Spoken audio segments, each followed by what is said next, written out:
Good morning everyone. राजकीय महाविद्यालय के यूट्यूब चैनल में आपका फिर से स्वागत है। हम अध्ययन कर रहे थे इंटरेस्ट रेट्स का। ब्याज दर क्या होती है, उसकी परिभाषाएं, अर्थ, उनमें अंतर होने का कारण क्या है, अलग अलग दरें क्यों पाई जाती हैं, उसके कारण या स्रोत, उसके फैक्टर क्या हैं, वो हमने लास्ट लेक्चर के अंदर अध्ययन कर लिए थे।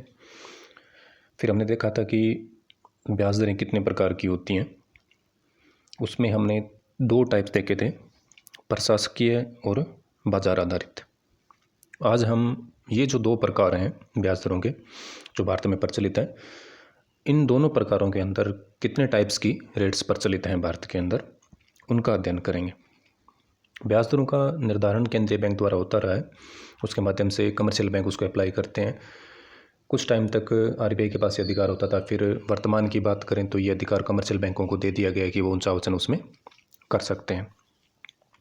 लगभग हमारे देश के अंदर जो है वो प्रशासकीय नियमित ब्याज दरें ही ज़्यादा प्रचलित रही हैं। अगर पीछे के बैंकिंग हिस्ट्री पे हम प्रकाश डालें तो आज हम इनको दो हेड्स के अंदर देखेंगे इंटरेस्ट रेट को।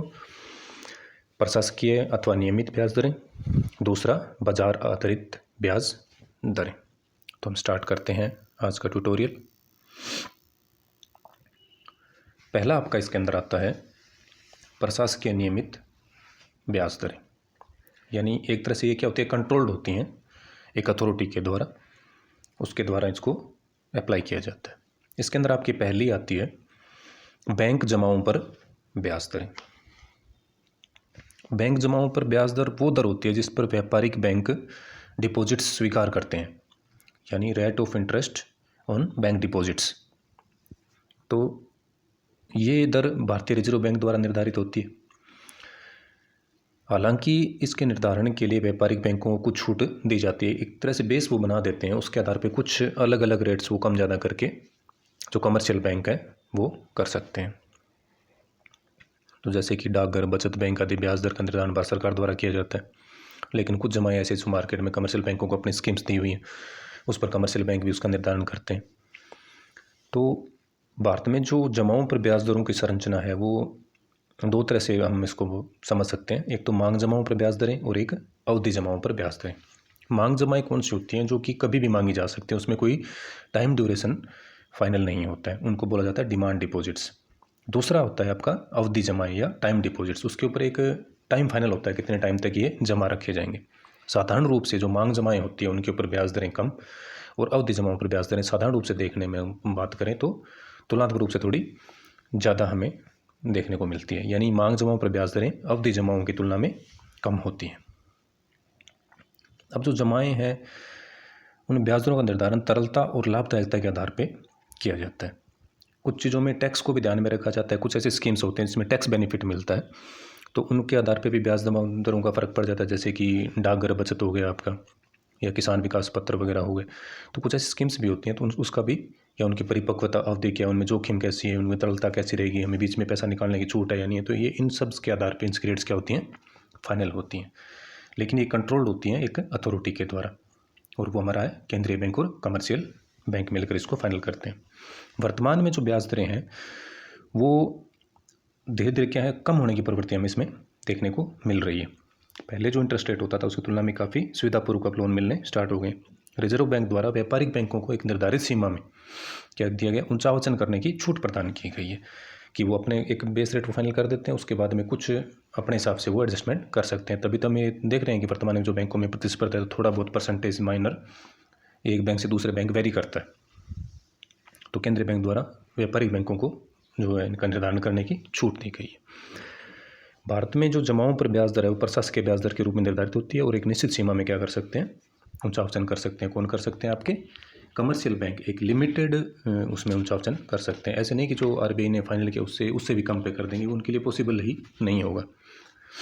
दूसरा इसके अंदर आपका आता है सरकारी प्रतिभूतियों पर ब्याज दरें। हम अध्ययन कर रहे हैं प्रशासकीय या नियमित ब्याज दरों में। उसमें पहला हमने देखा बैंक जमाओं पर ब्याज दरें, दूसरा हम देख रहे हैं सरकारी प्रतिभूतियों पर ब्याज दरें, यानी interest rate on government securities. सरकार द्वारा आम जनता की बचत की धारणा को विकास के लिए, ताकि लोगों में क्या हो, सेविंग की भावना विकास हो, उसके लिए कुछ सिक्योरिटीज जारी की जाती हैं, बंद पत्र जारी किए जाते हैं, और इस पर इंटरेस्ट रेट का निर्धारण भी कौन करता है? गवर्नमेंट करती है। अलग अलग सिक्योरिटीज़ के आधार पर उनके अलग अलग होते हैं, जैसे कि राष्ट्रीय बचत पत्र, नेशनल सेविंग सर्टिफिकेट्स हैं, इंदिरा विकास पत्र, किसान विकास पत्र। हालांकि इनमें से कुछ को बीच में बंद कर दिया गया था, कुछ को एक लिमिटेड अमाउंट्स के रूप में दोबारा जारी किया गया, जैसे आपका लोक भविष्य निधि हो गया, राष्ट्रीय बचत पत्र हो गया, राष्ट्रीय बचत योजना हो गई। तो ये सारी किसके द्वारा जारी की जाती है? गवर्नमेंट के द्वारा। और उसके ऊपर अलग अलग इंटरेस्ट रेट होती हैं, अलग अलग टाइम होता है इनका, और इनका पुनर्निर्धारण भी किया जाता है। तो ये होती है सरकारी प्रतिभूतियों पर ब्याज दरें। ये किसके द्वारा कंट्रोल होती हैं? सरकार के द्वारा। तीसरा इसका जो पार्ट आता है वो आता है बैंक दर, बैंक रेट। बैंक दर एक तरह से वो ब्याज दर होती है जिस पर रिजर्व बैंक व्यापारिक बैंकों को क्या देता है? उधार देता है। यानी एक अंतिम ऋणदाता के रूप में कौन कार्य करेगा? रिजर्व बैंक का करता है, और उसको कुछ इंटरेस्ट रेट लेता है और कमर्शियल बैंक्स को वो उधार देता है। इस दर पर क्या होता है कि एक तरह से रिजर्व बैंक द्वारा प्रत्यक्ष ऋण एवं व्यापारिक बैंकों को जो उधार आप दे रहे हैं या बिल के आधार पर दे रहे हैं, उनकी पुनर्कटौती भी की जाती है। यानी बैंक दर वो मुख्य दर होती है जिसके आधार पर व्यापारिक बैंकों को उधार दिया जाता है। यानी व्यापारिक बैंक इसके बेस पे क्या करते हैं? अपनी ब्याज दरों का निर्धारण करते हैं। अब ये किसके द्वारा फाइनल किया जा रहा है? आरबीआई के द्वारा। अब जैसे ये बढ़ेंगे या घटेंगे तो उसका मार्केट के ऊपर भी क्या बढ़ेगा? जो ब्याज दर है उसके ऊपर इफेक्ट पड़ेगा। यदि बैंक रेट आपने बढ़ा दी तो जो इंटरेस्ट रेट है वो भी क्या हो जाएगी? बढ़ जाएगी। और बैंक रेट घट गई तो इंटरेस्ट रेट भी क्या हो जाएगी? घट जाएगी, जो कि हमने मॉनेटरी पॉलिसी के अंतर्गत काफ़ी डिटेल के अंदर इसको स्टडी कर लिया था। नेक्स्ट आपका इसके अंदर आता है ऋण पर ब्याज दरें, लोन इंटरेस्ट रेट्स। ब्याज दरों का निर्धारण वैसे तो साधारण रूप से कौन करता है? कमर्शियल बैंक करते हैं, लेकिन ये कंट्रोल किसके द्वारा होते हैं? आरबीआई के द्वारा कंट्रोल्ड। उसके दिशा निर्देशों के आधार पर कमर्शियल बैंक इसको क्या करते हैं? फाइनल करते हैं। हालांकि धीरे धीरे जो नवीन बैंकिंग नीतियाँ आ रही है उसमें व्यापारिक बैंकों को ज़्यादा छूट दी जा रही है कि वो इसको अपने हिसाब से फाइनल कर सकते हैं। यानी वो सीमित मात्रा में उसको क्या कर सकते हैं? उचावचन या डिफरेंस कर सकते हैं। ये अधिकार ज़्यादा किसके पास आ रहे हैं? आरबीआई से कमर्शियल बैंक की तरफ ट्रांसफ़र किए जा रहे हैं। तो ये हमने अध्ययन किया किसका? प्रशासकीय ब्याज दरों का निर्धारण। और मोस्टली किसके द्वारा किया जा रहा है? ये सरकार के द्वारा या केंद्रीय जो हमारी बॉडी है आरबीआई, उसके द्वारा किया जा रहा है। मोटे तौर पर जो ब्याज दरें जमाओं पर ऋण के लिए पृथक पृथक निर्धारित की जाती थी, लेकिन व्यापारिक बैंक और सहकारी बैंकों द्वारा विकास बैंकों के लिए निर्धारित ब्याज दरों को भी डिफरेंस हमें देखने को मिल रहा है। विगत वर्षों में अगर हम देखें तो जो प्रशासकीय ब्याज दरें हैं उनमें हमें क्या देखने को मिल रहा है? डाउनफॉल, यानी इंटरेस्ट रेट क्या हो रही है? आपकी कम हो रही हैं। इनको बाजार की जो ट्रेंड्स हैं उनके अनुरूप इनको क्या किया जा रहा है? कम किया जा रहा है। इसका टारगेट क्या है? कि ज़्यादा से ज़्यादा बैंकिंग सेक्टर का विकास हो, डेवलपमेंट हो, और हमारे जो बैंकिंग सेक्टर है वो अंतर्राष्ट्रीय जो बैंकिंग सेक्टर है उसके साथ क्या करे?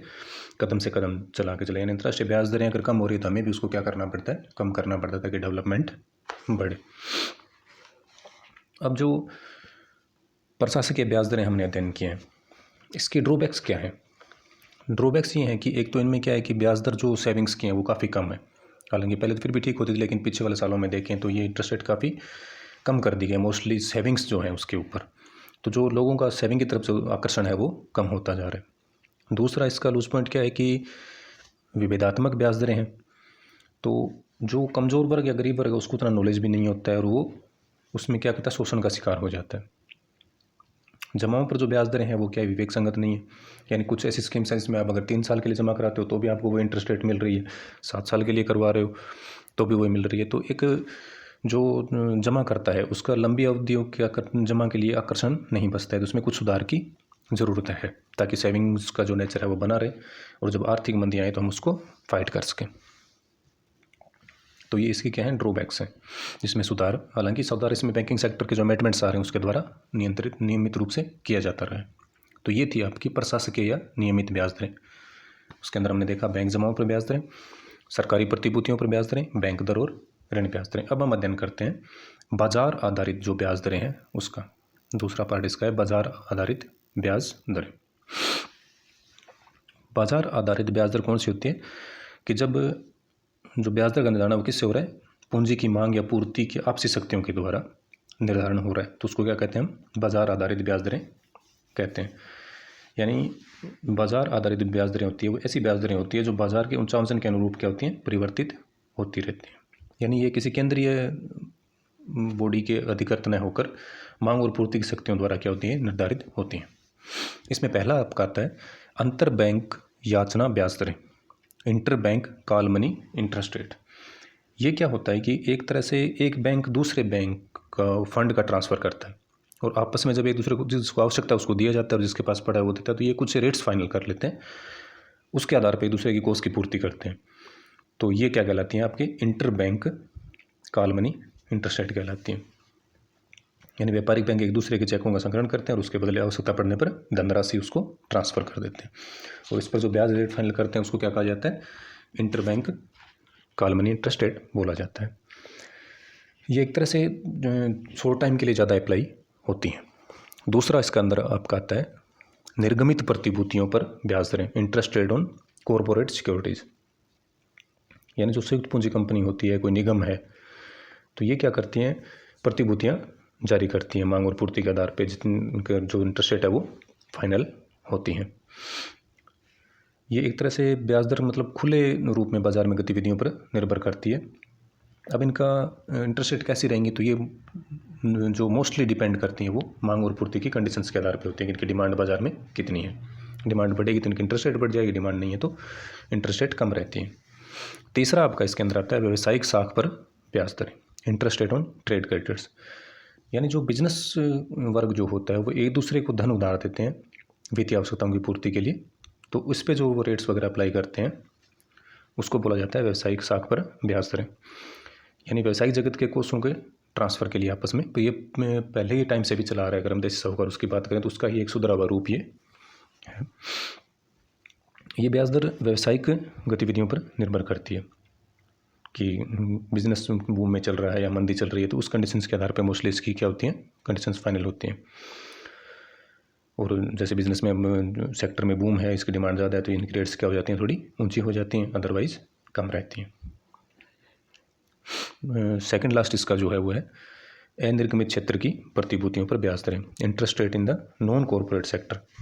नॉन कॉर्पोरेट सेक्टर से जैसे बाजार में धन की आवश्यकता पूर्ति है तो कई प्रतिभूतियाँ प्रचलित रहती हैं, हालांकि वो निर्गमित प्रतिभूतियों की श्रेणी में नहीं आती हैं, वो गवर्नमेंट द्वारा ऑथोराइज्ड लिस्टेड नहीं होती हैं, लेकिन प्रचलित रहती हैं।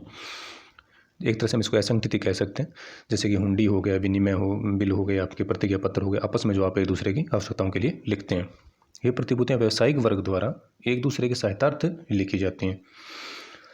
इनका निर्धारण भी बाजार की शक्तियों के द्वारा ही होता है। यानी मेनली कौन फैक्टर काम करता है इसके अंदर, मांग और पूर्ति। लास्ट इसका जो आता है वो है असंगठित क्षेत्र की ब्याज दर, interest rate on unrecognised sector. असंगठित क्षेत्र में आपके जैसे मोस्टली बैंकर हो गए, आपके साहूकार हो गए, महाजन हो गए, या वित्तीय दलाल जैसे आजकल प्रचलित रहते हैं जिसको हवाला बोला जाता है। यानी पैसे की आवश्यकता एक दूसरे की पूर्ति की जाती है, उनसे चेक ले लिया जाता है और उसके बदले उन पर इंटरेस्ट रेट चार्ज किया जाता है। हालांकि इनकी जो रेट्स होती हैं वो तुलनात्मक रूप से संगठित क्षेत्र की बजाय ज़्यादा होती हैं। यानी जो हमने पहले वाला पार्ट अध्ययन किया नियमित वाला, उससे इनकी इंटरेस्ट रेट क्या रहती हैं, तुलनात्मक रूप से ज़्यादा रहती हैं। ये मोटे तौर पर बाजार की प्रवृत्तियों पर निर्भर करती है और मोस्टली ये चेंजेस होती रहती हैं, इनमें ज़्यादा एक स्टेबिलिटी या फिर एक पन देखने को नहीं मिलता है। तो ये था आपका दूसरा पार्ट इंटरेस्ट रेट का, ब्याज दरों का, बाजार आधारित ब्याज दरें, जिसमें हमने अध्ययन किया अंतर्बैंक याचना ब्याज दरें, निर्गमित प्रतिभूतियों पर ब्याज दरें, व्यावसायिक साख पर ब्याज दरें, अनिर्गमित क्षेत्र की प्रतिभूतियों पर ब्याज दरें और असंगठित क्षेत्र की ब्याज दरें। ये हमने 2 पार्ट्स देखे। अब हमने जब दोनों पार्ट्स का अध्ययन कर लिया तो हमने देखा कि मेन रूप से जो ब्याज दर संरचना उसको 2 भागों में बांटा हमने। एक तो जो सरकार द्वारा या केंद्रीय बैंक द्वारा या नियमित है, यानी जिसको हम प्रशासकीय ब्याज दरें कहते हैं, इनका निर्धारण भी एक अथॉरिटी के द्वारा होता है और उसके द्वारा सबका उसका पालन किया जाता है। और दूसरा हमने देखा बाजार आधारित ब्याज दरें, जो कि निगम या संस्थाओं या व्यावसायिक संगठनों द्वारा प्रचलित रहती हैं। इन दोनों का हमने अध्ययन किया और ये किसके द्वारा कंट्रोल होती है, मांग और पूर्ति के द्वारा।